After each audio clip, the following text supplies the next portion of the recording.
உள்ளத்தை நான் சொல்லவா மவதானி சரி மகாரே ச மவதாரே ச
எப்படி சொல்கிறது, நாங்கள் வந்துட்டு ஒரே பக்கத்து ஸ்ட்ரீட். நாங்கள் அவங்க வீட்டுக்கு போவோம் சின்ன வயசில். ஆனால் அவ்வளோ ஒரு பாண்ட் இருக்காது. யார்ட்டையுமே பேசவே மாட்டா. அவள் எப்பயுமே மூஞ்சி உருண்டே வச்சுட்டு இருப்பா. ஃபோட்டோஸ் கூட சிரிக்கவே மாட்டா. அவள் எப்படி சொல்கிறது, போக போக தான் வந்துட்டு நாங்கள் க்ளோஸ் ஆக ஆரம்பித்தோம். அவங்க ஃபஸ்ட்டு யமுனாவும் அவளுக்கு க்ளோஸு. அதுக்கப்புறம் வந்துட்டு நாங்கள் 3 பேரும் நல்ல ஒரு பாண்டு. எப்படி சொல்கிறது, ஒரு டீனேஜ் ஆகிட்டப்புறம் எங்களுக்கு வந்துட்டு நல்ல ஒரு பாண்டு வந்து. எங்கள் வீட்டில் வந்துட்டு நாங்கள் 2 பொண்ணுங்க இல்லை 3 பொண்ணுங்க மாதிரி தான் நாங்கள் எப்பயுமே இருப்போம். அவ்வளோ நாங்கள் 3 பேருமே ஒரு டாம் டாமன் ஜெரி மாதிரி 3 பேரும் நல்லா சண்டை போட்டுப்போம், எப்பயுமே ஒன்றாவே இருப்போம்.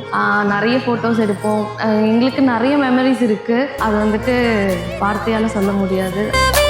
இது சொந்தம் இல்ல ஸ்மைலி வந்து வாட்ஸ்அப்புக்குள் கூவோம்.